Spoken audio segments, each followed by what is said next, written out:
Hare Krishna, dear devotees, please accept a humble obeisance. All glories to Devi Krishna Prabhupada, all glories to our beloved speaker for today, Her Grace CITI Shakti Devi, and all glories to assembled Vaishnava devotees. We thank you all for being here as always. Well, Mother CITI Shakti needs no introduction. Let me see if I can make her co-host.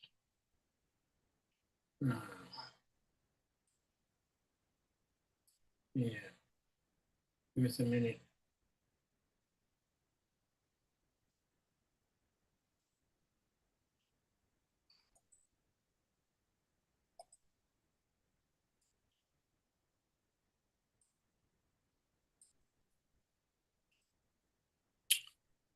Hare Krishna, Mother CITI Shakti. Hare Krishna, can you hear me okay? Yes, thank you so much. You have the rights to share if you want to. Otherwise, sure. I can share the screen. No, I can share. It's no problem. Yes, please do. Okay. Hare Krishna. Good afternoon, everybody. Hare Krishna. Good morning, good evening, wherever you are. So thank you for having me back again. Today we are going to be doing verse 20 of chapter 15 of the third canto of the Srimad Bhagavatam. I would like to start with Mangalacharya, and then we can get into the verse in translation. Om Gyantimirandasya Gyananjana Shalakaya Chakshurunmilitam Yena Tasmai Shri Guruve Namaha Shri Chaitanya Manobishtam Stapitam Yena Bhutale Swayam Rupa Gadamayam Dadati Swapadantikam Vandeham Shri Guru Shri Yata Padakamalam Shri Guru Vaishnavamscha Shri Rupam Sagrajatam Sahagana Raghunatam Vitam Tam Sajivam Sadvaitam Sarvadutam Parijana Saitam Krishna Chaitanya Devam Shri Radha Krishna Padam Sahagana Lalita Shri Vishakambhatamscha He Krishna Karuna Sindhu Dinabandhu Jagatpate Gopesha Gopika Kanta Radha Kanta Namostate Tapta Kanchana Gaurangi Radhe Vrindavaneshwari Vrishabhanu Sate Devi Pranamami Haripriye Panchakalpa Tarubhyascha Kripa Sindhu Bevacha Patitanam Pavanebhyo Vaishnavebhyo Namo Namaha Shri Krishna Chaitanya Prabhu Nityananda Shri Advaita Gadadhar Shivasadi Gaura Bhaktavrinda Hare Krishna Krishna Krishna Hare Hare Hare Rama Rama Rama Hare Hare.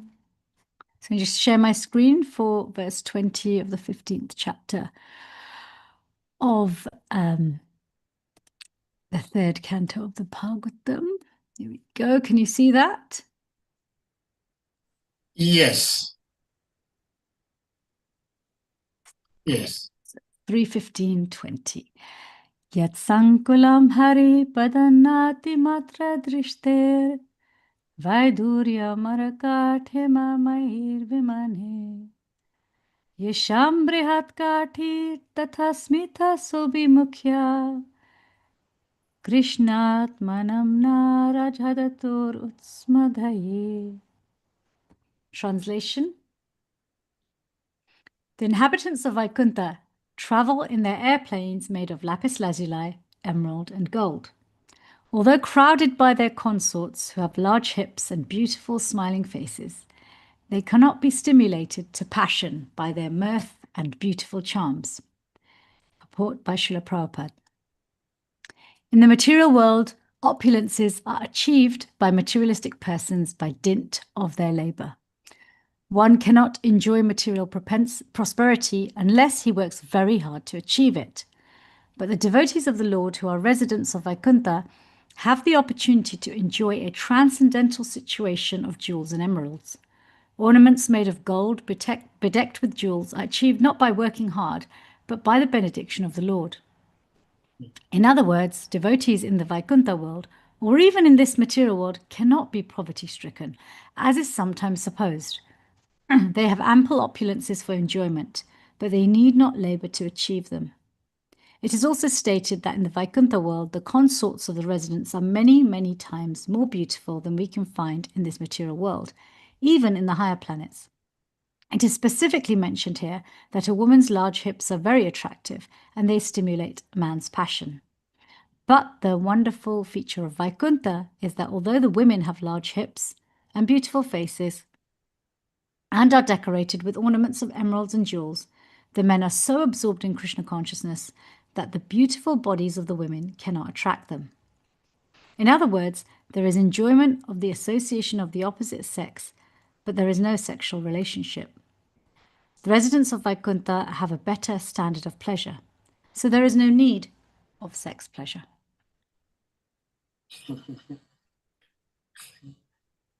So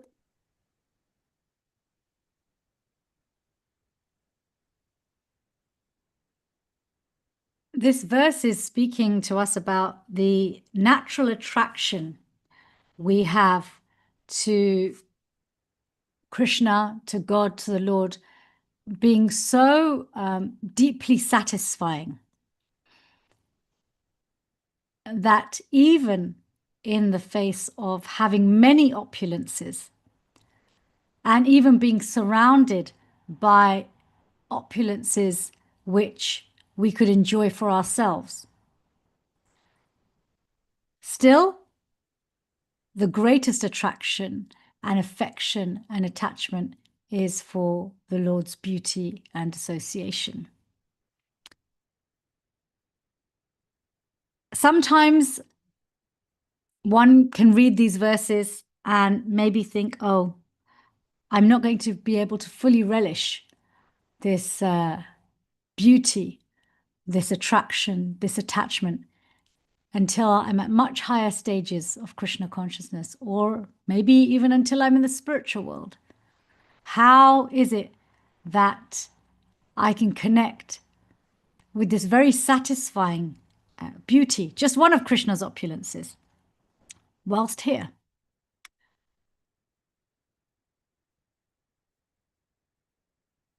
It is in our nature to be attracted and be attractive. One of the reasons we, as devotees, as those connected to Krishna, whether that full connection is manifest or unmanifest, as this purport is suggesting, are full of opulences, is that those opulences make us attractive to Krishna. We like to be attractive for him. That's our nature.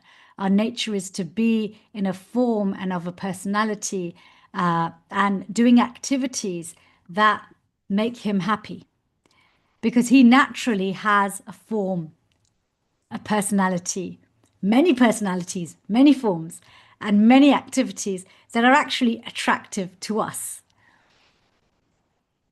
We don't have to wait, however, until we're at a very high level of Krishna consciousness or in the spiritual world to be able to recognize and connect with that and be satisfied by it. One of the reasons that comparison's always made, and we see this comparison often, whether it's talking about Krishna's beauty, whether it's talking about Krishna's pastimes, whether it's talking about worshipping Krishna, Shastra often makes the comparison of that those things are more satisfying and more deeply relishable than any sexual pleasure in this world. Almost, not almost, but to the point where actually there's no need for sex life.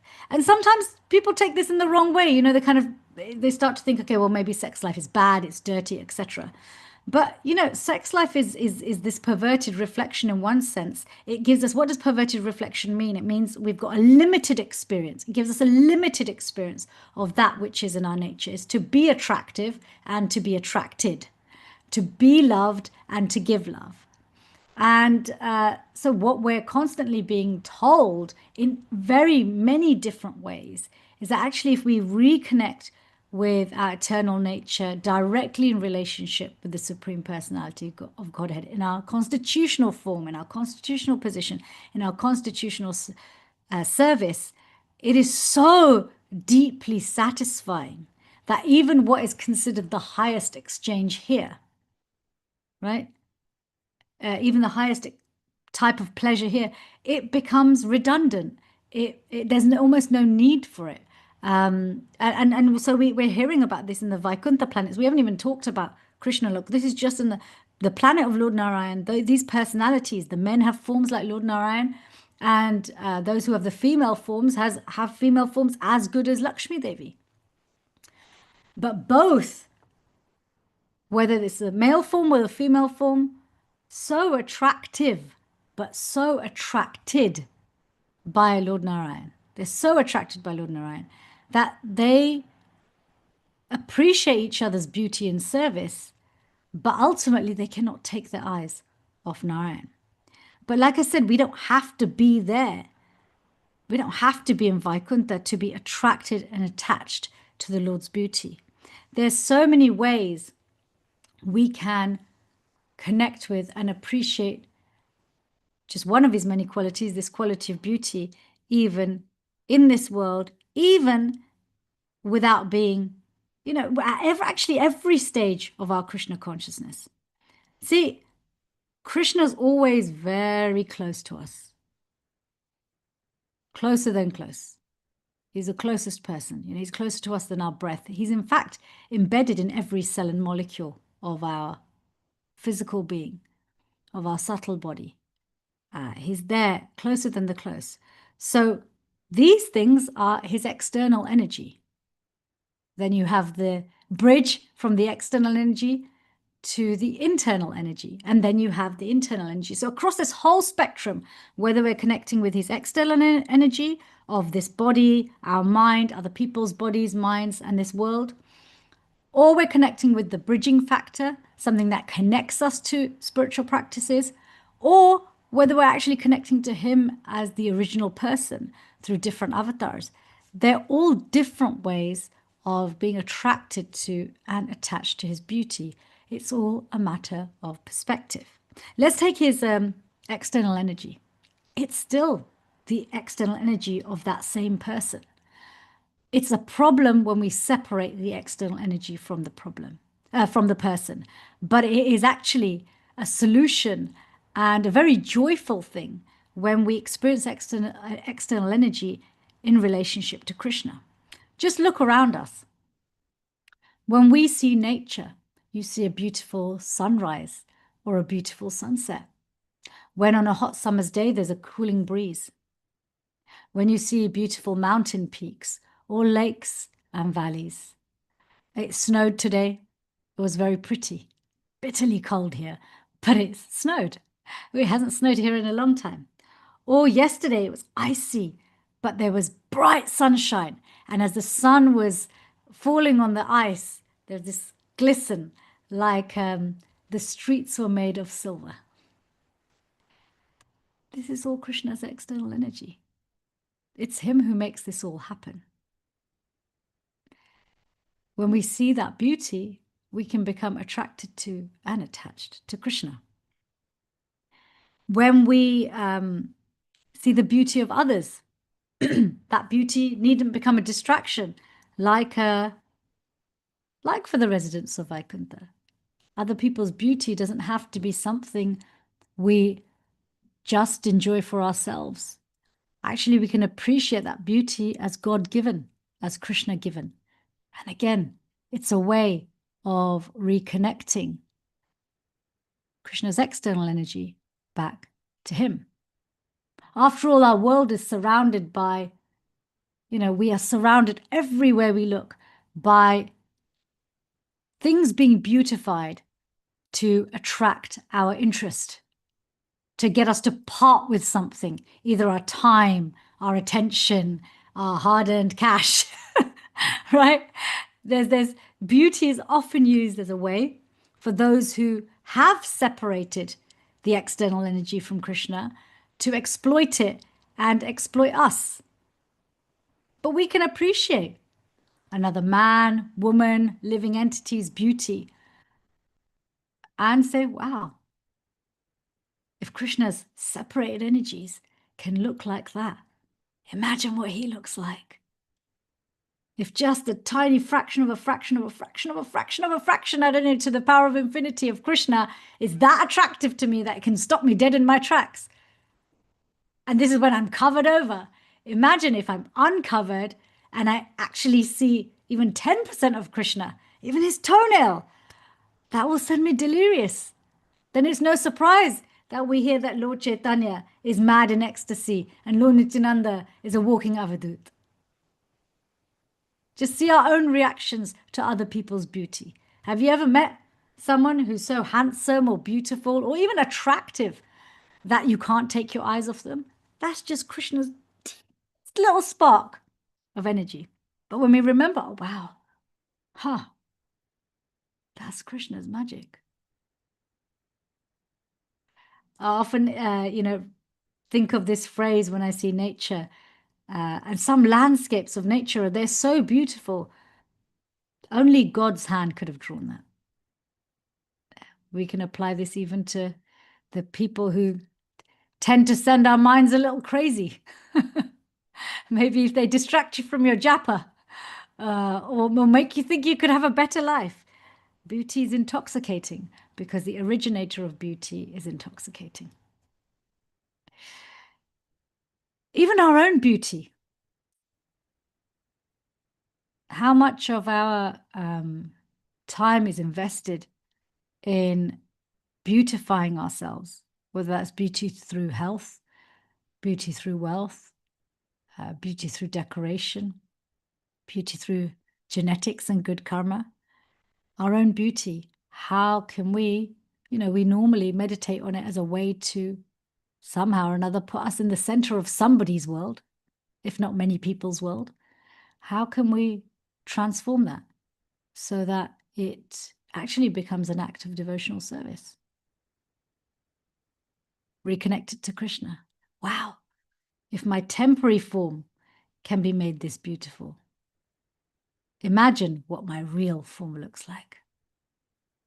Again, we are only existing to a tiny fraction of who we actually are and what we actually are. People talk about untapped potential, right? All these people, they sell you courses on, fulfill your potential, release your potential, be the best that you can be the most beautiful you can be. But actually, our human beauty is a tiny fraction of our spiritual beauty. We are not even anywhere close to manifesting our full beauty. So our own beauty, we can remember, actually, if I really want to be more beautiful, let me become the center of Krishna's world. How can I make myself attractive for him? What are the things that he likes? How would he like me to look? There's I think it's chapter 13, verses 8 to 12 in the Bhagavad Gita. The qualities of a devotee, they're listed there. And one of them is Indriyeshtu Vairagya. So being able to renounce in the matter of the senses. And Srila Prabhupada, renunciation of the objects of sense gratification. And Srila Prabhupada comments in a lecture that in the matter of Indriyeshtu Vairagya, he talks about the role of beauty and how beauty is a very strong captivator of the senses. But he says if we want to renounce beauty or our attraction to beauty or being controlled by beauty, he discusses that actually when we dovetail that appreciation, when we dovetail the application of enhancing beauty to actually decorating the deity. So not just being involved in decorating the deity, but also being a participant in going and observing the deity and appreciating the deity's beauty. Still to date, and it will continue for the next 10,000 years.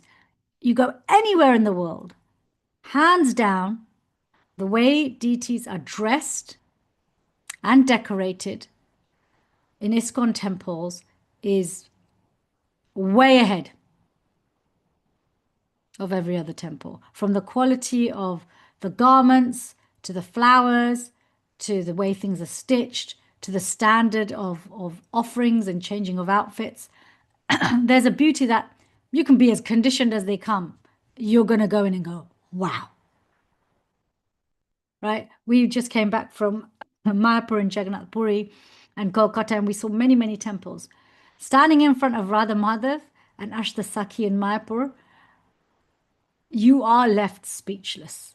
It doesn't matter how rich you are, whether you've got access to the best silks and beautiful women or men or whatever in your life, you stand in front of them,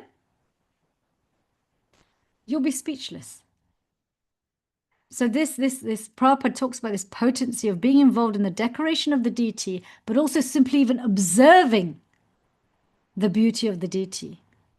Has a very transformative ability of Indriyeshtu Vairagya, of actually we naturally start to renounce the control that the senses have on us. Because, you know, it wasn't just our group. Everybody who was standing there was like this. The jaw kind of hangs down. You're mesmerized. You're like, I don't know where to look. They're so beautiful. And then as you stay longer, and this is the thing, this is the beauty of Krishna, whether we're experiencing him through his external energy or through these bridges between the external and internal energy, like the deity is a bridge. When we stay, and when you're like that, where you're completely present and open and appreciating it, whether it's the deity, the holy name, the hearing Shastra, when we're fully open and present like that, there's Krishna really penetrates the conditioning. And the longer you stand in front of the deity, appreciating like this, open-heartedly, where you are glued to the spot, the more beautiful they appear. Because then you look past the beauty that comes from the jewelry and the ornaments, and you start to see Krishna's beauty. You start to see Srimati Radharani's beauty. You'll see Ashta Sakhi's beauty, or Lord Nishingadev's beauty, or Gauranitai beauty, whoever you're looking at.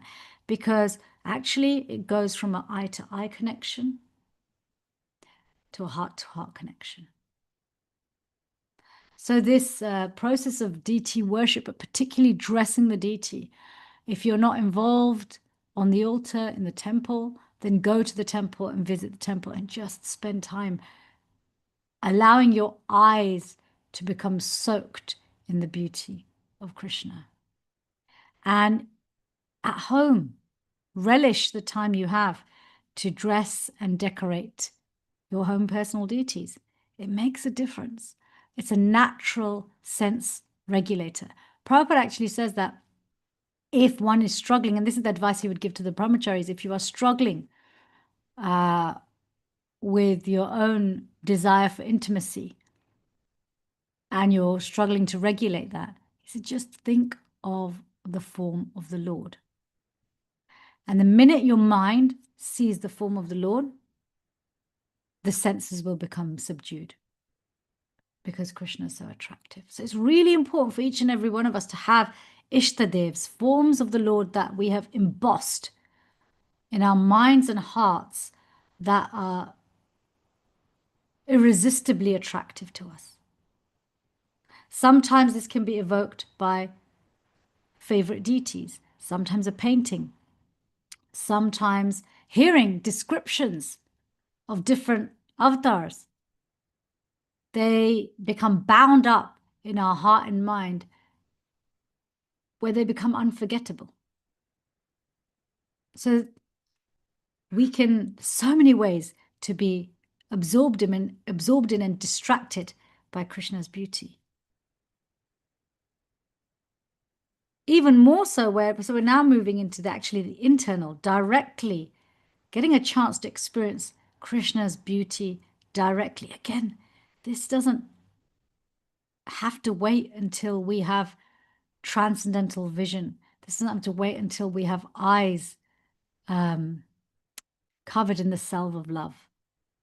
He is so kind, and his devotees are so kind. They have made his beauty available to us through words, through sound vibration, and in many varieties.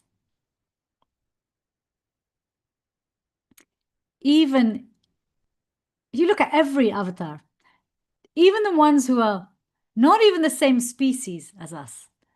Look at Varahadev. The descriptions of Varahadev, which are fresh, actually, probably in many of your minds. It's only a few chapters ago in the 3rd canto.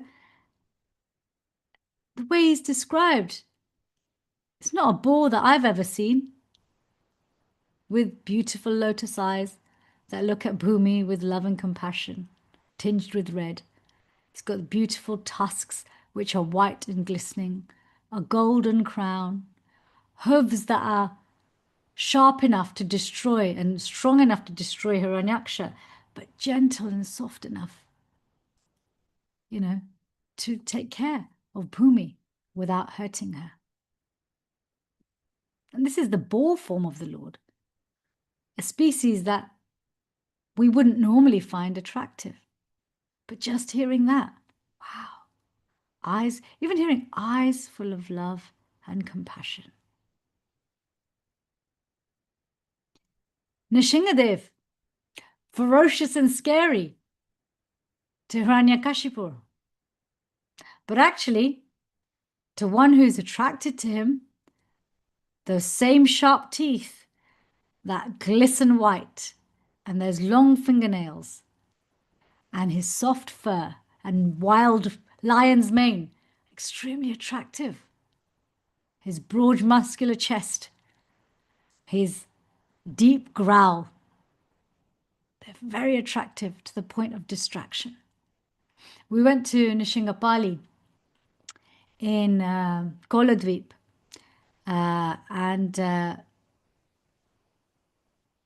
the deity there of Lord Nishingadev is extremely old. So Nishingapali is, remember when Lord Nishingadev appeared, he was huge. The planetary size was different. So at that point, the place where, Koladweep is, wasn't far away from where he destroyed Hiranyakashipu. It was actually just a few steps for him. And so when you go there, there's a lake. That's the lake in which Lord Nishingadev washed his hands after he'd been pacified and finished beautifully destroying Hiranyakashipu. And the deity there is extremely, extremely old. But he's beautiful. He's not carved. He's self-manifested. He's not so self-manifested deities. Those of you who've seen self-manifested deities, they don't have the attention to detail necessarily that one might have with a carved deity. But the fact that he's present there, and that when you see him, you can remember through the words of Shastra the different features of Lord Nishingadev, from his soft golden mane right down to his muscular thighs and his strong protective presence. This is all beauty, captivating and distracting in the best way possible. Mohini Murthy. Mohini Murthy, for those of you who haven't reached here yet, when you get to the 8th canto, you'll hear about the pastime of Mohini Murthy. Mohini Murthy is the incarnation of Krishna, who is in the form of a female, a form he takes to distract the demons so that the demigods can take the pot of nectar after the churning of the ocean of milk. Actually, in the 8th canto, Lord Shiva approaches, along with his wife, he approaches the Lord and he says, you know, I really want to see this form of yours that you distracted and cheated the demons with. Now he's gone to see Krishna with his wife. And he offers many, many prayers to the Lord. And so he says, okay, so I shall give you darshan of this form. And it's described how shortly afterwards, in a forest full of reddish and pink flowers, flora, and fauna, Lord Shiva sees the most beautiful woman playing with a ball. She's bouncing a ball with her right hand. And he becomes completely captivated by her.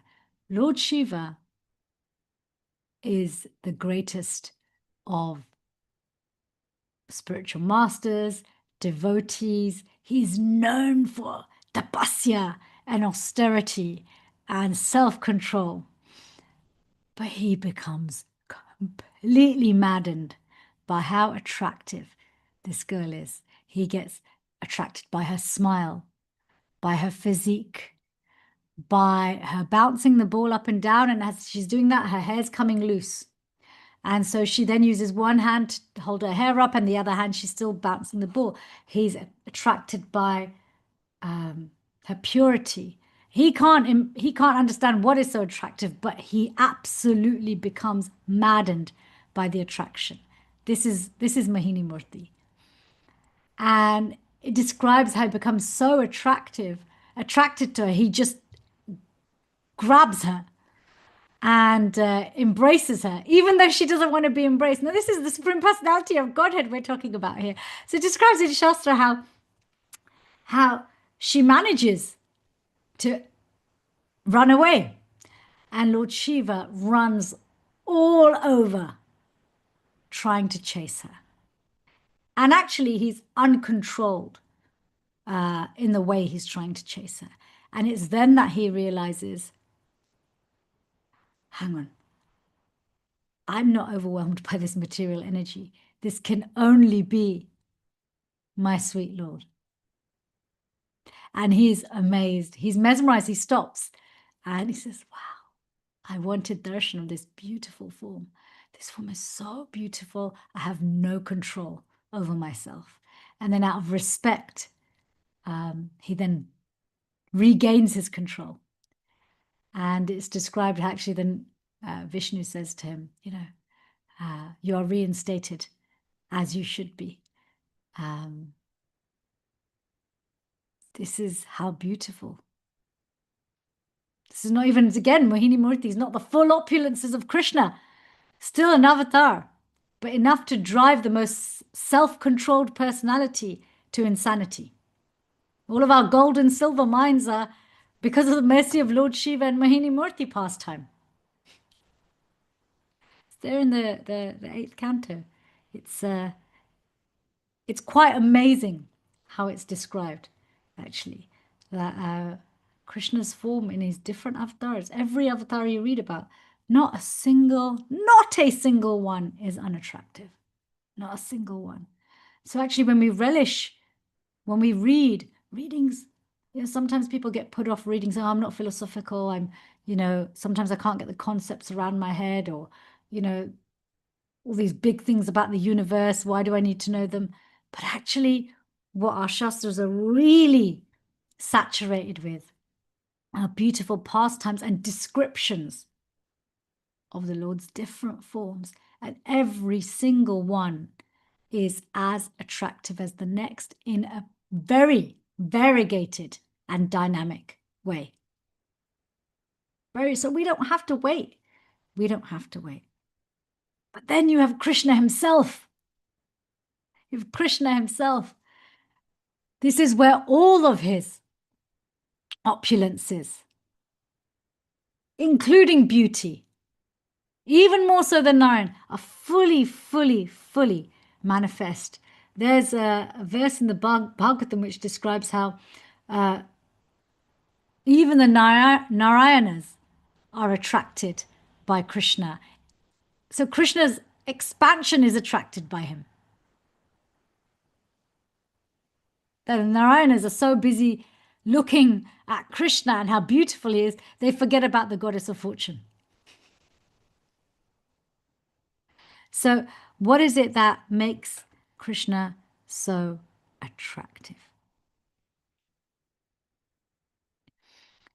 I want to share something from the Madhya Lila. I'm just going to read it out. It's a short little piece. So this is in the Chaitanya Charitamrita, Madhya Lila. This is chapter, those of you who want to read it later, this is chapter 23, verses 82 to 83. This is Lord Chaitanya is speaking to Sanatana Goswami. So we understand that there are 64 transcendental qualities. Okay. 60 of those qualities are there in avatars of Krishna. But this verse says, apart from these 60 transcendental qualities, actually, maybe I would just share the screen. It helps you to read along.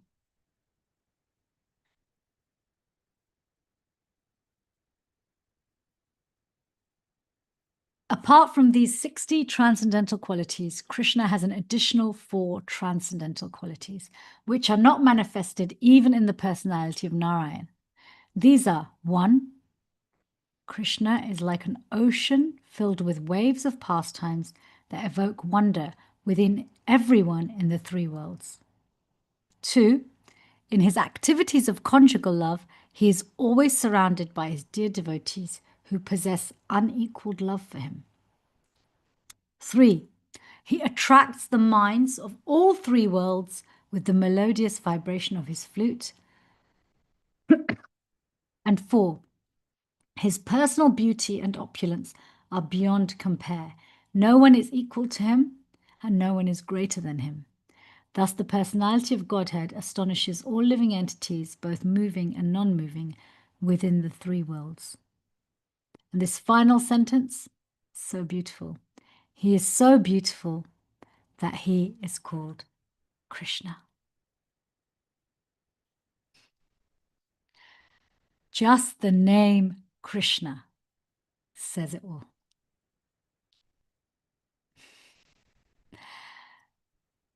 Krishna means all attractive.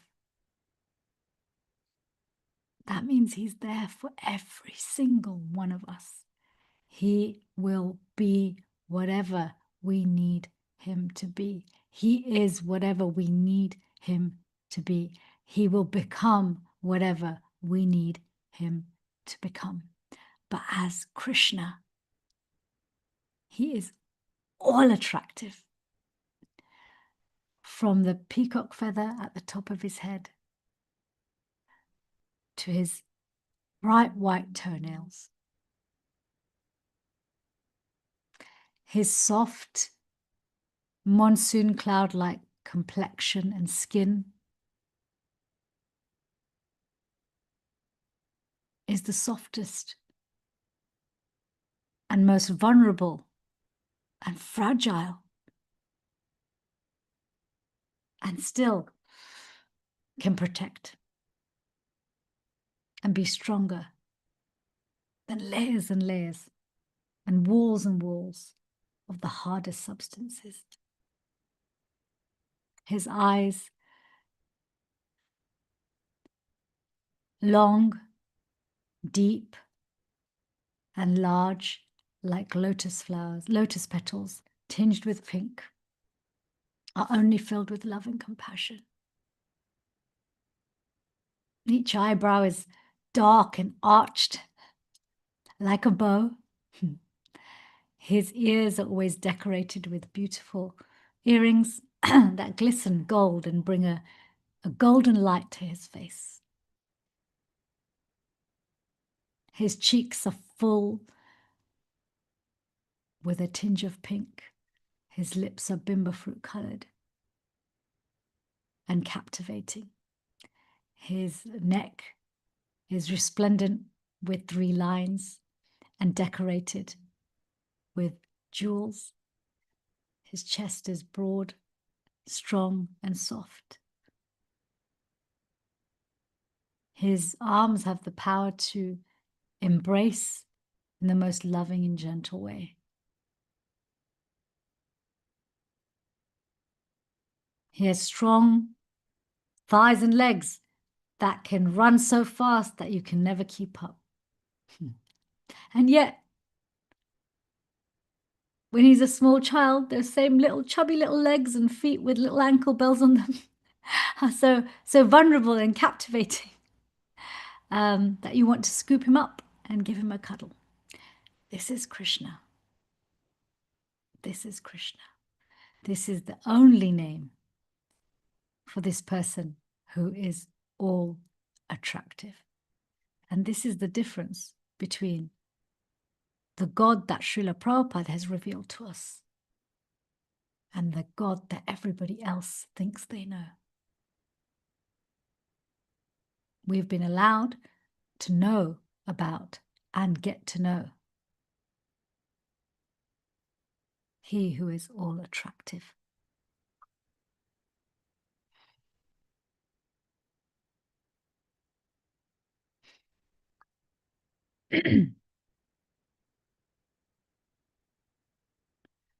In Teachings of Lord Chaitanya, there's one last short description I want to share. In chapter 10, Srila Prabhupada writes, Krishna is known as Madana Mohan because he conquers the mind of Cupid. He is also known as Madana Mohan due to his accepting the devotional service of the damsels of Vraj and rendering favors unto them. After conquering Cupid's pride, the Lord engages in the rasa dance as the new Cupid. He is also known as Madana Mohan because of his ability to conquer the minds of women with his 5 arrows called form, taste, smell, sound, and touch. The pearls of the necklace which hangs about the neck of Krishna are as white as ducks, and the peacock feather which decorates his head is colored like a rainbow. His yellow garment is like lightning in the sky, and Krishna himself is like the newly arrived clouds. The gopis are like footbells on his feet, and when the cloud pours rain on the grains in the field, it appears that Krishna is nourishing the hearts of the gopis by calling down his pastime rain of mercy. Indeed, ducks fly in the sky during the rainy season, and rainbows can also be seen at that time. Krishna moves freely amongst his friends as a cowherd boy in Vrindavan, and when he plays his flute, all living creatures, mobile and immobile, become overwhelmed with ecstasy. They quiver and tears flow from their eyes. Of Krishna's various opulences, his conjugal love is the summit. He is the master of all riches, all strength, all fame, all beauty, all knowledge, and all renunciation. And out of these, his perfect beauty is his conjugal attraction. The form of Krishna, the conjugal beauty, is eternally existent in Krishna alone, whereas his other opulences are present in his Narayan form. The gopis' minds are always engaged in relishing the sweetness of Krishna's body. He is the ocean of beauty, and his beautiful face and smile, and the luster of his body, are all attractive to the minds of the gopis. In Krishna Karan Amrita, his face, smile, and bodily luster have been described as sweet, sweeter, and sweetest.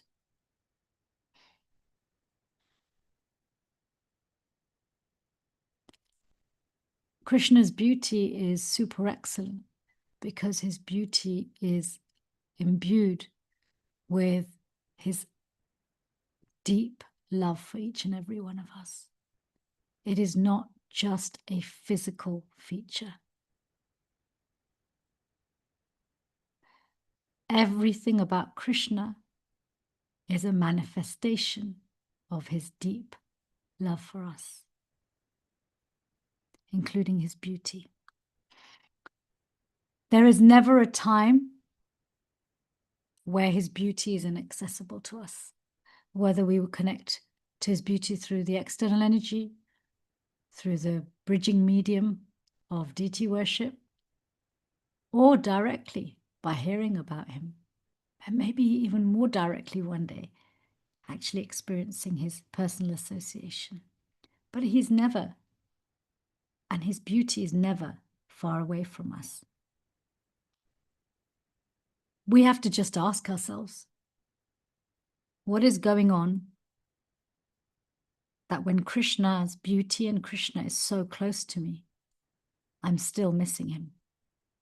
He's hidden in plain sight. What's making me miss him when he's right there? Are we so busy complaining about our surroundings and situations that we miss the beauty that's right in front of us? Are we so busy trying to get other people to be attracted to us that we forget that actually even our own beauty is so much more enhanced when we are connected to Krishna? One thing to note in this verse that we covered today about the residents of Vaikuntha is that just as much as those who have the form of Lord Narayan and fly on these emerald and gold and lapis lazuli airplanes are not distracted by the female residents who are charming, whose smiles are charming, whose forms are beautiful. Equally, these women are also not distracted by their male consorts, nor are they distracted by their own beauty, thinking that their own beauty is there to be the center of attention. But all of them are so busy being absorbed in Narayan's beauty that every other beauty is just a reflection of his beauty. So whether it's our own beauty, another person's beauty, the beauty of our surroundings, the beauty of the deity, we can always connect it back to Krishna. So if we find ourselves being unappreciated for beauty, or not being surrounded by beautiful things in our life, or beautiful events in our life, look a little closer.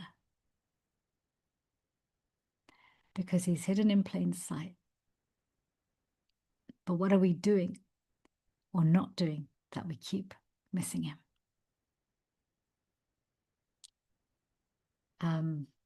Over to you for your realizations, reflections, questions, comments, and corrections. Hare Krishna. Hare Krishna. Thank you so much, Mother Chiti Shakti, for this wonderful description of the Supreme Lord and the Vaikuntha planets and the kingdom of Krishna. Dear devotees, if anyone may have questions, comments, reflections, realizations you may want to ask or share, please indicate by using the hand emoji or your physical hand, and you'll be asked to unmute to ask your question or to share your reflections. Well, I would like to be a little greedy here, Mother Chiti Shakti. Thank you so much. Your delivery is so beautiful and is very spiritually emotional also, which is beautiful. I have one god sister in Ghana, long time ago. She shared this with me because I was very close to her. And she shared this with me that he says, hey, Sade. I think I was Bhakta Smith then. I had not even taken initiation. He says, hey, Bhakta Smith, Radharani, Srimati Radharani, she's so beautiful. And the way she was describing it, her voice was choked up. Yes. So the beauty of Krishna is real. But the question I have is that it's a belief I have, and I want you to help me out. When Krishna manifested as Matsya, he was kind of small. When he was taken, brought home, he started expanding, and the container they had Matsya in at the time could not contain him. They had to find a bigger container.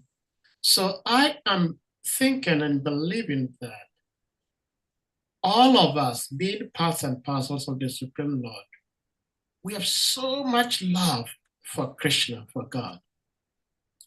But being encaged in this material body, there is so much of that love that this body can contain or accommodate.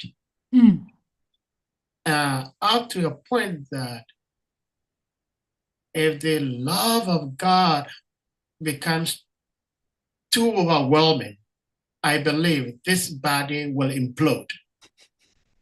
And so how do we try to develop that original love of God that we have, and at the same time maintain this body here to render service to the Lord? And a point in reference to what I'm saying is what I heard about the disappearance of His Holiness Guru Govinda Maharaj. He was just talking about Krishna's pastimes, and the love intensified. We have to leave the body. So, Hare Krishna. Yes, Guru Govinda Maharaj's departure pastime is really wonderful. He gives class and then he goes upstairs and he holds the picture of his Gopal and he says, my Gopalji, holds it to his chest, and then he just leaves. That's if my memory serves me correctly. So your question is, how is one supposed to get through this obstacle of, because it sounds like an obstacle, where we allow ourselves to become so immersed in love of God whilst taking care of our services here? The answer is one word: fearlessly.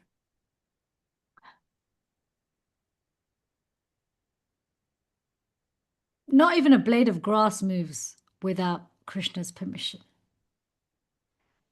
So even when we are enraptured in divine love, that bhava prem, you think Krishna doesn't have the ability of turning it down just to allow us to fulfill some function here? Ultimately, we are not in an achieving path. We're not trying to achieve Krishna prem. We're trying to receive it. We're trying to receive the mercy that bestows upon us the removal of a veil. And yes, from Shraddha to Nishtha, the goal and the qualification is achieving some steadiness. From Ruchi na Shakti, we're developing the desire to be compelled by love to do those very same things. But Bhav and Prem, one is driven by love. After Nishtha, the thing that really determines progress is our greed must outweigh our fear. One must be fearless and be willing to lose their mind to gain their real mind. That requires deep love and trust that Krishna's got it all in hand, and he can turn up and turn down the volume of how we experience his love for us if he requires us to continue doing something here. One must also be very careful to check that it's not just their own attachment to doing things here and being someone here that they are covering over and pretending is they're worried that they won't be able to function here. Really? Really, the Supreme Personality of Godhead, on whom everything rests, can't control a tiny little thing like that? So fearlessly, absolutely fearlessly. But it's a fearlessness that's born of first taste, then attachment, and then love for Krishna. It's from a real experience. It's not just a philosophical paradigm of fearlessness. But the greed has to be there. And actually, this question doesn't arise after a certain point. Lord Chaitanya reached that point. He let himself, displayed that, manifest his pastimes. Adi Leela takes us to age 24 for Lord Chaitanya. Then Madhya Leela is 24 to 30. And then the Antya Leela are his activities from 30 to 48. And when he spends 18 years in Jagannath Puri, the first 6 years in Puri, he is back and forth through many places. But the last 12 years, he's basically in Gambhira, experiencing loving, completely deeply absorbed loving sentiments. Showing all of us that there is no work here for us to do that is so important that ecstatic love for Krishna will block it from happening. Because ultimately how we receive it, how we experience it is down to the Supreme Personality of Godhead and his associates. And if there is some work which is so urgent and so important that it cannot be done by someone else, or Krishna chooses it must be done by us, then surely he will not make us lose that connection, but experience it in a way that it's still manageable. Does that make sense? Very much. So much. Thank you. Thank you for being who you are. And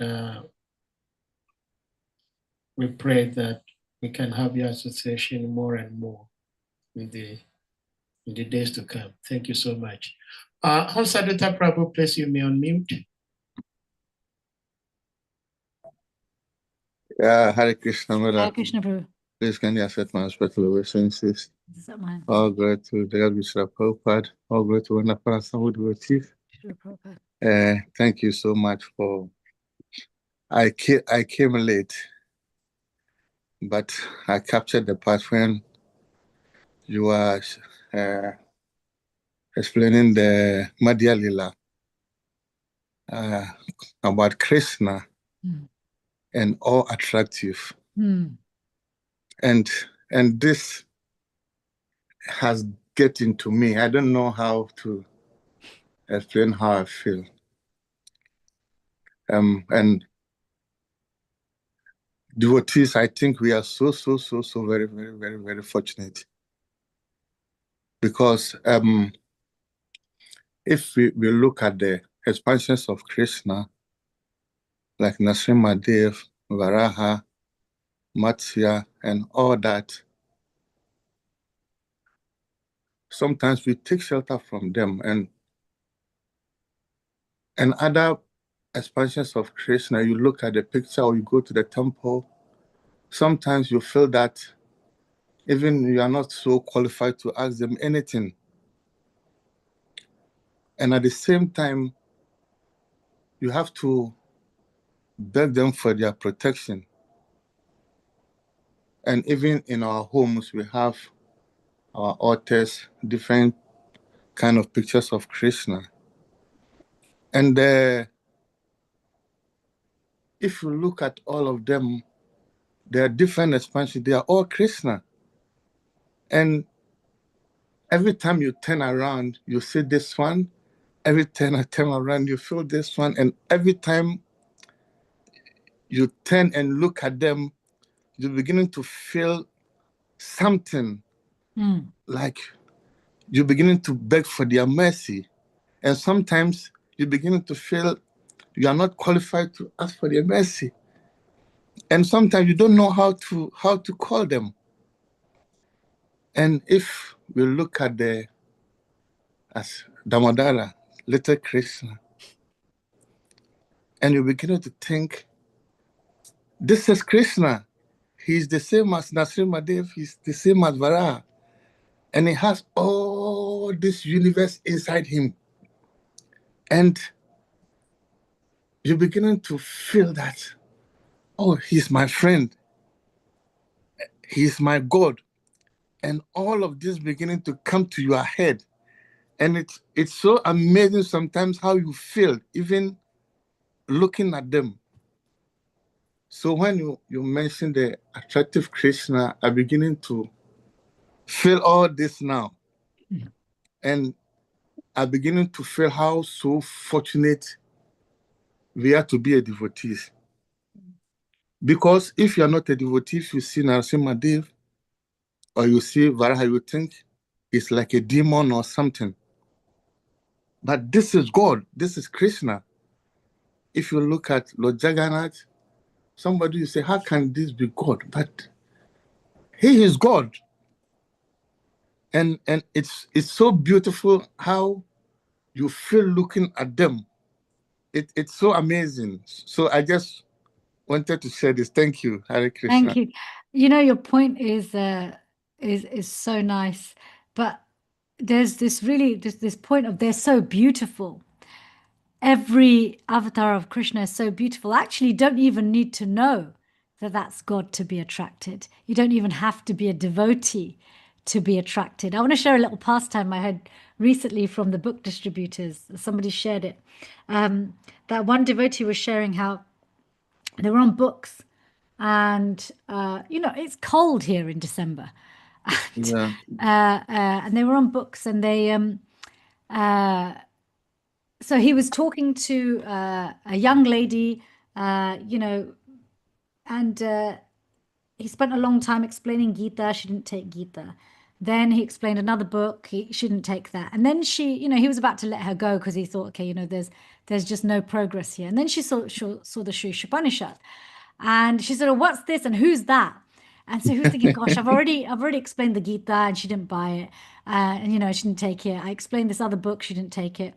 And now I have to explain. How am I supposed to explain Lord Vishnu to her? She's, so he starts talking, he tries explaining and things like that. And then she wasn't interested. And she said, okay, fine. Thank you. Bye. And so he was giving up. But then she opened her phone, and her screensaver, he saw Lakshmi Devi. And he said, whoa, hang on a minute. What's that you've got on your phone? And she said, I don't know. I have no idea who she is. I just know when I see her, I'm really attracted. Wow. And he said, well, hang on a minute. You asked me who this is. That's her husband. And then she took the book. Now, I know that pastime is a book distributor's pastime, how magical things happen in book distribution, but I think it so nicely highlights that actually we don't have to be a devotee to find Krishna attractive, because he's just attractive. Yes. We don't have to know philosophy or even who he is, but his form is so beautiful. I have no doubt when people see a picture of Krishna or Vishnu, even Nrsimhadev, although Nrsimhadev looks ferocious, there is a beauty about him that it stops people dead in their tracks. And so, devotees who have an artistic propensity where they can translate their heartfelt experience of the Lord into artwork, into a visual stimulus for us, into a visual painting deity for us, they really do wonderful service, because this is a way of Krishna connecting with all of us, for Krishna to connect with all of us. They open this gateway for us without it requiring our logic, our reasoning, and our conscious mind to be accepting of anything. It's like visual prasad. One very heartily and greedily consumes artwork that represents Krishna's form. So thank you very much for your point. Should we go to Aaron? Yes, Aaron, you may unmute. Hare Krishna, Aaron. How are you? Hare Krishna, Hare Krishna. Yeah, Happy New Year, Happy New Gregorian year.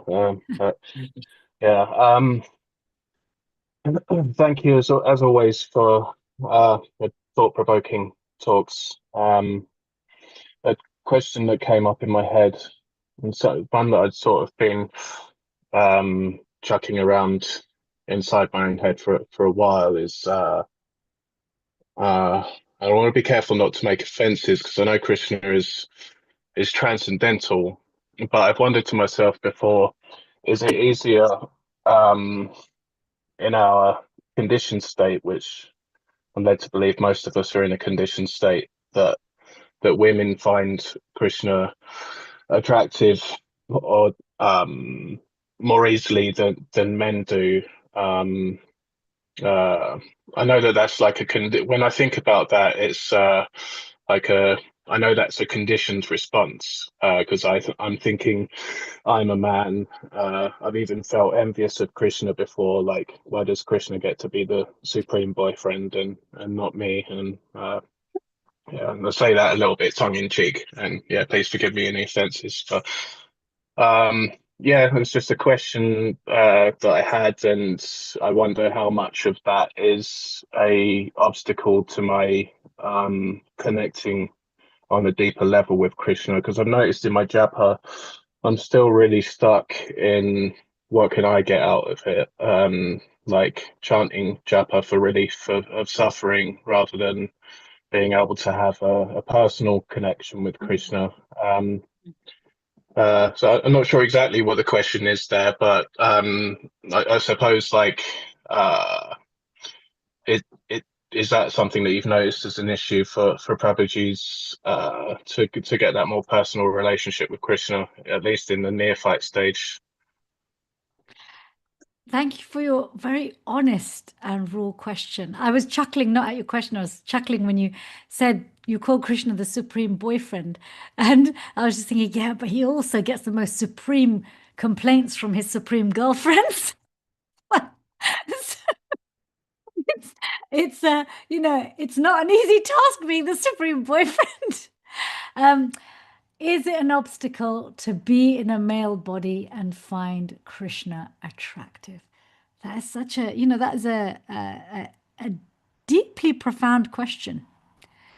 It absolutely isn't, because our attraction to Krishna isn't about whether he's male or female. You know, this whole thing on gender, assigning gender to people in this world is a very biological and social thing. Our biology and social identity is only a part of who we are. We also have the psychological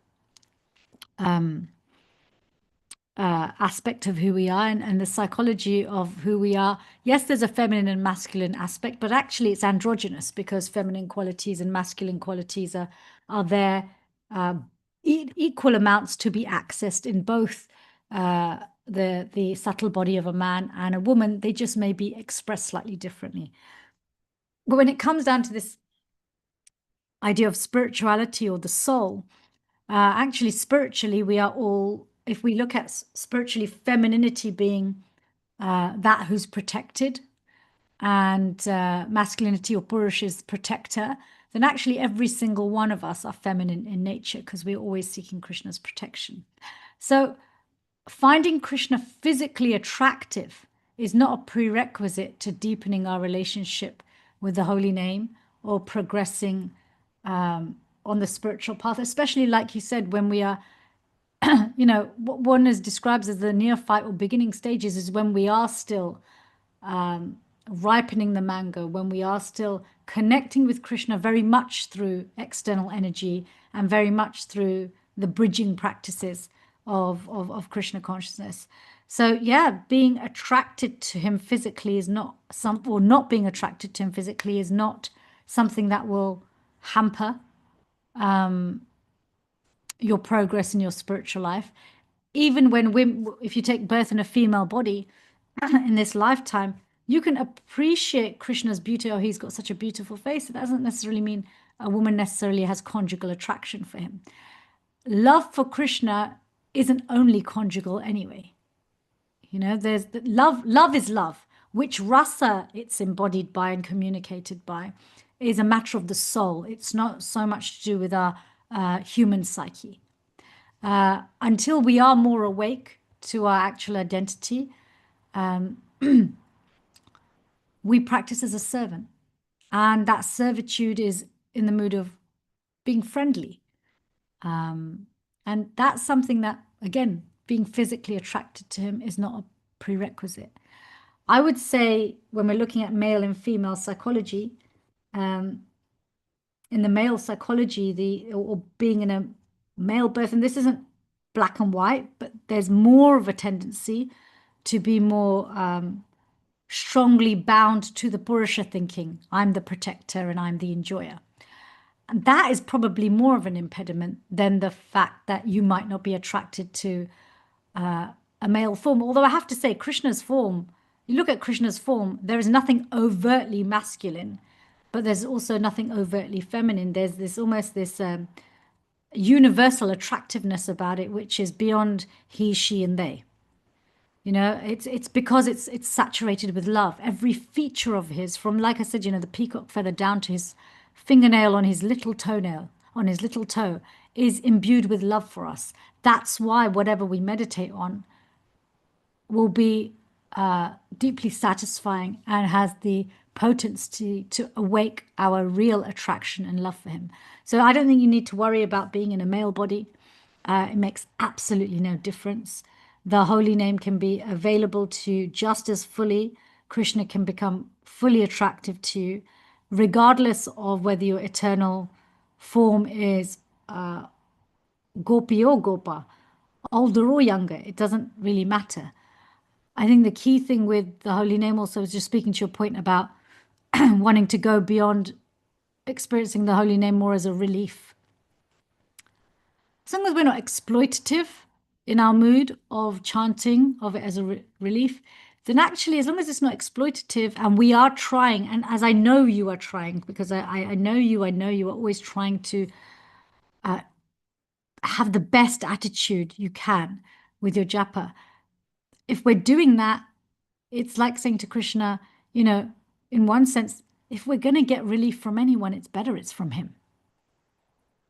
If we're going to go to anyone for relief of our suffering, it's better to go to him whilst you're simultaneously aware that I know, Krishna, I'm not offering you the highest of me or the best of me or the highest love I can give, but I want to, and I will keep calling your name because I know that's actually the only way I will move away from a desire to minimize my suffering or relief from suffering to actually surrendering. So yeah, don't worry about these two things. Keep going. The holy name works. The holy name works. The holy name loves. The holy name gives. And Krishna is a person. He interacts with us like a person does. And as a person, even when we can be impersonal, he doesn't stop being a person. Does that make sense? Yeah, thanks for enlightening me on that. Yeah, it's very good. Thank you. I was just thinking it's only really, of course, a reflection on my consciousness that my initial thought is to jump to the conjugal relationship. And although I don't always connect with the physical attributes or descriptions, there's definitely like the virtues of Krishna, certainly something that is easy to admire and to look up to. Yeah, thank you. Hare Krishna. His name, form, qualities, pastimes are all equally attractive. You drink from the pot that feels most tasty to you. Hare Krishna. Hare Krishna. Mother Chiti Shakti, there is A question in the chat? in the chat room from Mother Sadhvi. Uh-huh. Hare Krishna, forgive me, my mobile mic doesn't work. Yep. I have very tough time to see Krishna in whatever I see due to all the things happening everywhere, regardless of country or region. I try to think of it all, that this is only Krishna lead. Excuse me. If you have something to say in that regard. I mean, I'm one of these rascals who can't stop talking, so I can say a lot on that, but I won't say too much. All that it's very nice. That's a really nice mood to have, to see everything as Krishna's pastime. At the same time, we try not to be sentimental and misguided, that when we see difficult things happening, that we dismiss them as Krishna's Leela. Actually, Krishna's underpinning Leela with each of us is, what can I do to get you back close to me? And that is the underpinning Leela behind each person, each country, each nation, each community's joy and suffering. But as Vaishnavas, we are cultivating a mood of paradukha dukhi, that we feel other people's pain. So even if we know that Krishna's hand is behind it, and we trust that hand, even when we know that that is Krishna's Leela in trying to arrange something to bring that jiva close to him as quickly as possible, still we do what we can to serve, to expedite that reconnection by sharing, and to pray. Prahlad Maharaj, Vasudev Dutt, they wanted to relieve the whole world of their suffering in the pursuit of their Krishna consciousness. It's not that they thought, well, Krishna's got it all in hand, there's no need for me to be concerned. So, but it is a very nice mood to see everything as ultimately, at the very least, having Krishna's permission to go ahead, even if it's not his plan. Because remember, he always makes room for our free will, even when we choose to misuse it. I read something really interesting. Prabhupada has these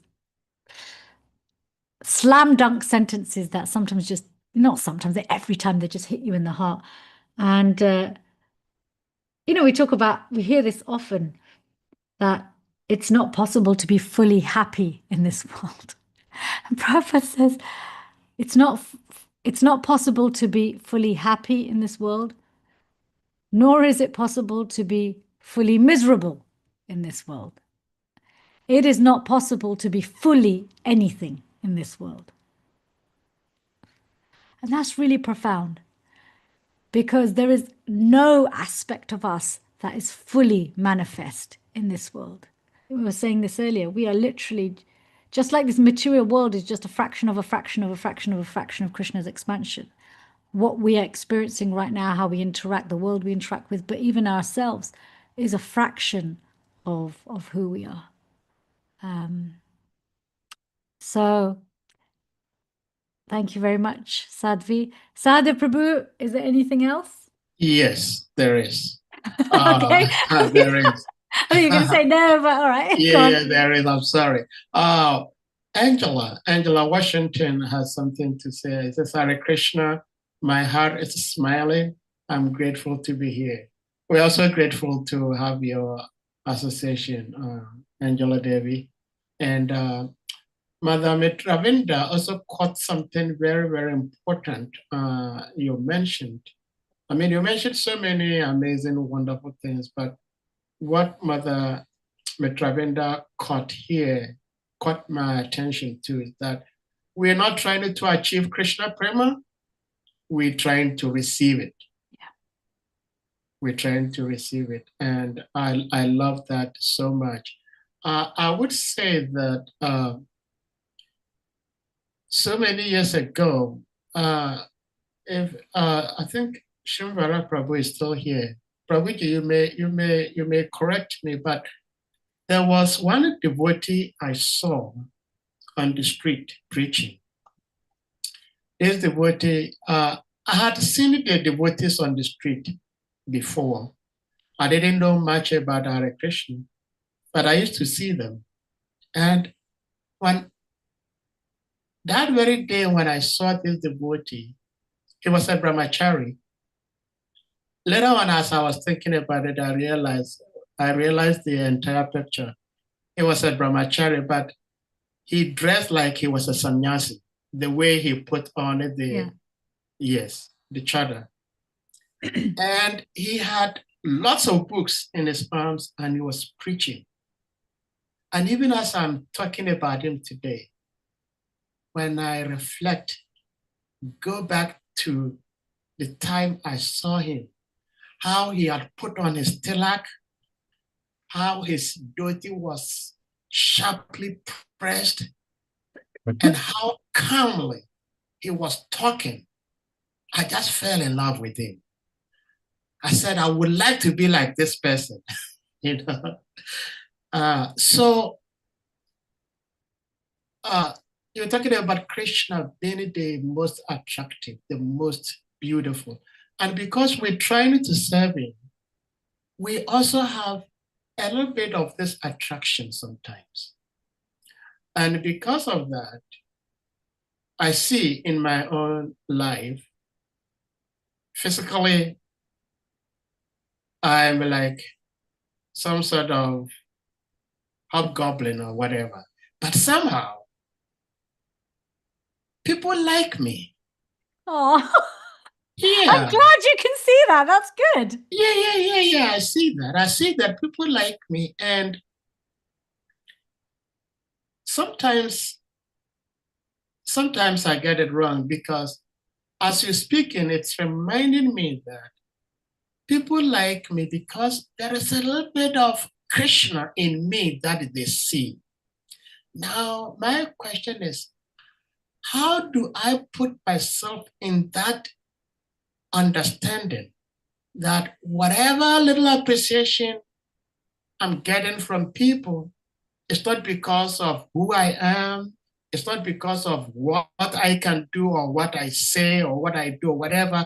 It's just that little bit of Krishna's mercy coming through me is what is making people want to get closer and closer to me, that I do not become puffed up.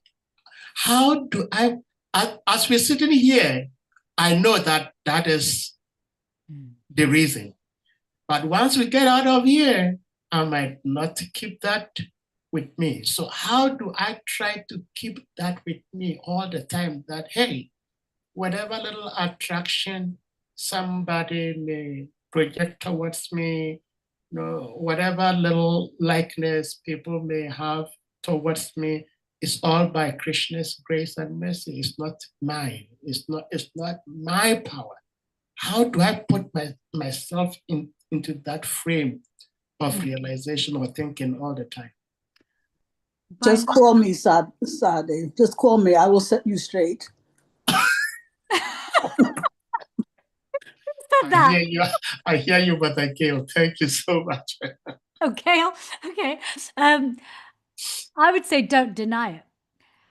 When we put forced pressure on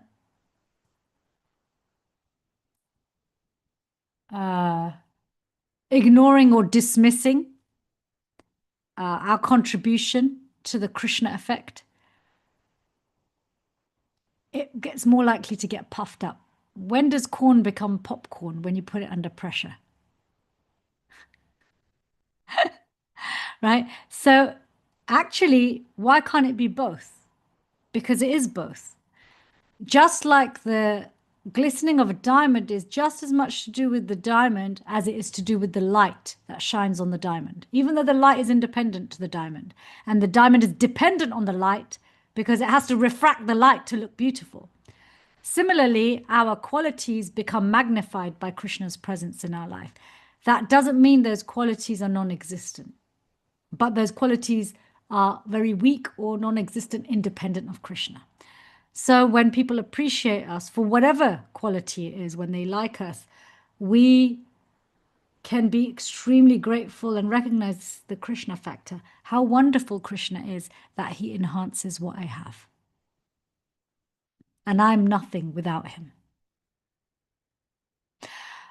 In the CITI, it describes how a humble person is like a tree that is laden with so much fruit, it bows naturally from the weight of that fruit, the opulence of that fruit. So similarly, a person who's laden with a lot of opulence actually has reason to be very humble because they bow naturally by the weight of their opulences. They see how Krishna's presence in their life magnifies it so much. And in this way, there is not self-hatred or self-denial, but there's a realistic and humble gratitude for the 99% that Krishna gives us, but also value for the 1% that we bring. Because even that 1% that we bring is God-given. So people also like you because you're a nice guy. Not just because you love Krishna, but you being a nice guy is highlighted by having Krishna in your life. And you're a wonderful God brother. Hare Krishna. Well, thank you so much for that, Jidisha. Thank you. I know it's getting a little late your time. Anyone else with something to ask or to share before we call it a day today? I mean, last time we did nearly 3 hours. So if we can, curb it, in the next 5-10 minutes, that would be helpful. Not that I mind, but I have got other things planned. So. Yes. Actually, this is the word I was talking about. I mentioned Shriman Varaha Prabhu's name. Shriman Varaha Prabhu, this is the word later on I learned it was called Vishwarup. Vishwarup, of course, from Nigeria. But he had visited, because early days in devotional service, West Africa, most of the devotees were Nigerians who came to Ghana to establish Krishna consciousness. But when I saw this devotee, how you were, Mother Chiti Shakti, you were describing Krishna when you were trying to answer Aaron's question, that I'm a man, he's a man, but when I saw him, I loved him. He was so attractive, and romance was out of the question. That did not even exist at all. Just enjoying the beauty, how sharp his dhoti looked, how straight his tilak was, and how calm he was speaking. And I don't know, but at the time you could feel the love coming from him as he was speaking. And I said, I want to be like this person, so. Bhakti Swarup.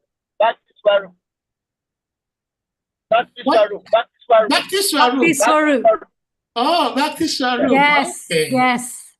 Bhakti Swarup. Okay. Oh, Prabhuji, this waiting was so sweet. Well, thank you so much. I think, let me see.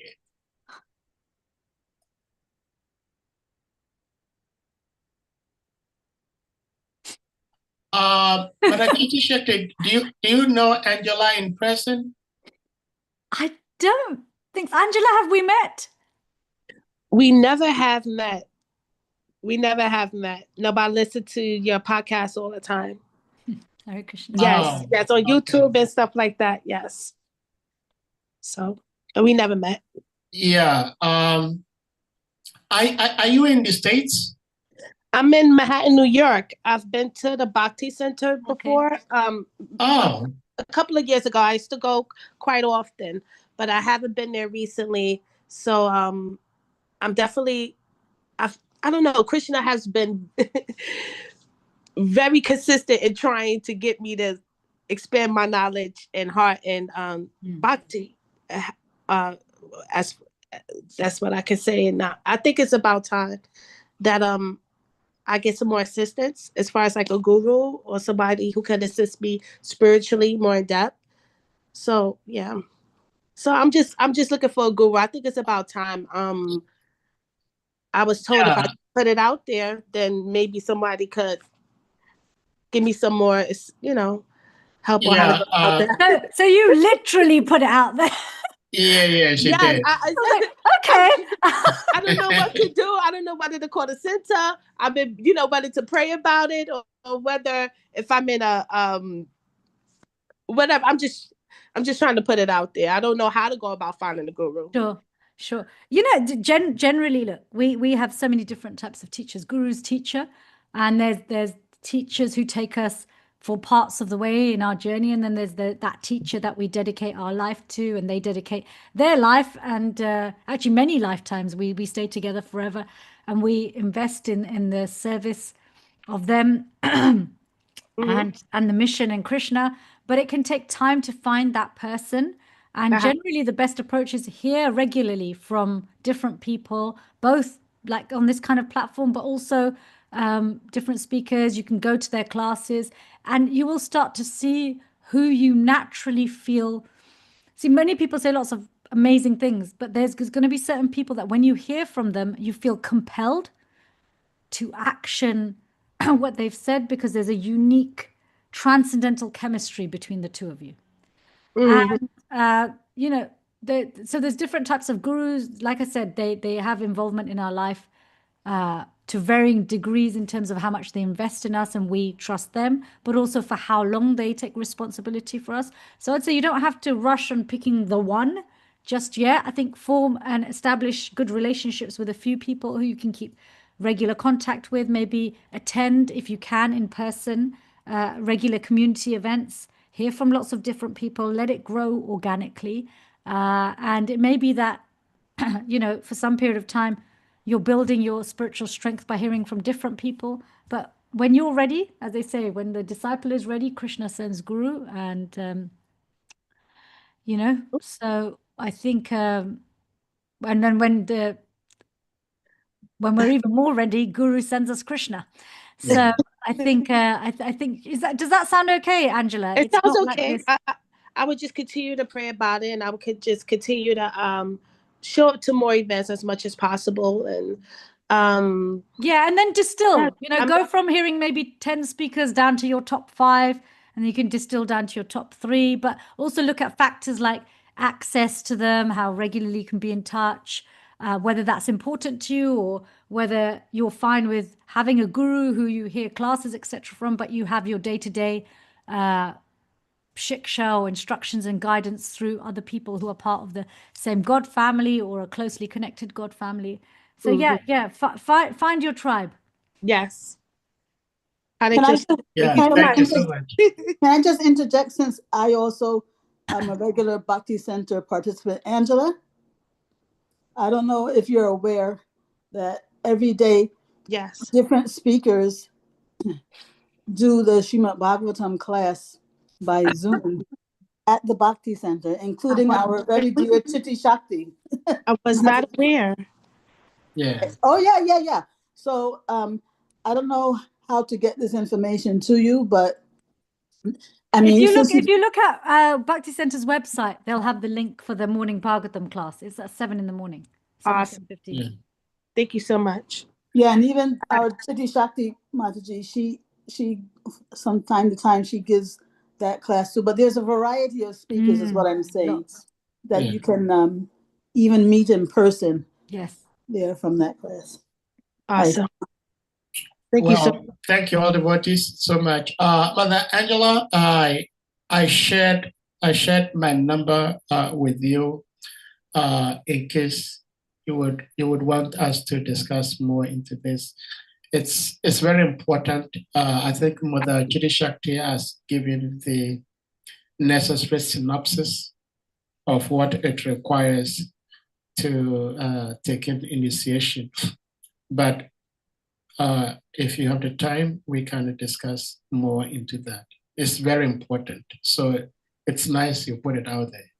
And but at CITI Shakti, please, we know you've talked at length. You've expressed what is capable of us for today. But still, I'm going to humbly request you to give a concluding remark for today's Sangha, and then we'll call it a day today. Thank you so much. Thank you, sir. Please.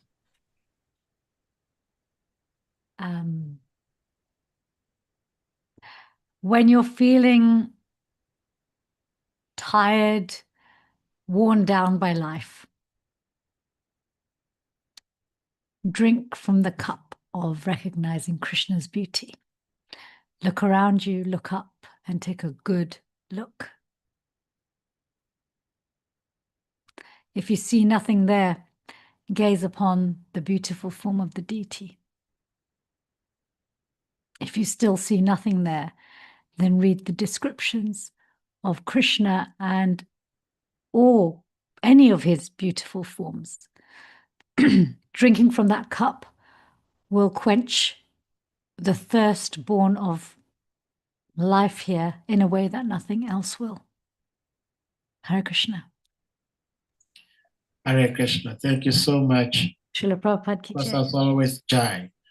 Dear devotees, we're going to humbly request you all to kindly unmute yourselves, and we all chant Hare Krishna Maha Mantra. And please, I'm going to humbly urge you all to chant Hare Krishna so powerfully with love, because if we don't, I believe something else unfavorable might be happening. Why? Because Mother Gail did not ask a question today. I was surprised, actually. Yeah, I was amazed that Gail didn't ask a question. Yeah, she did not ask a question today. So we have to chant seriously for avoiding any mishap, you know. So please, you be all on mute. Jai. Hare Krishna, Hare Krishna, Krishna, Krishna Krishna, Hare Hare. Hare Rama, Hare Rama, Rama Rama, Hare Hare. Vancha kalpa tarabhyascha kripa sindhubhya eva cha patitanam Vaishnavevyo Namo Namaha. Koti Vaishnava Vrinda ki Jai. jai. All glories to her grace, Chiti Shakti Devi ki jai. Jai. Jagat Guru Param Guru Shri Prabhupada ki jai. Jai. His Holiness Bhaktisiddhanta Swami Maharaj ki jai. Jai. All glories to Samud Vaishnava devotees ki jai.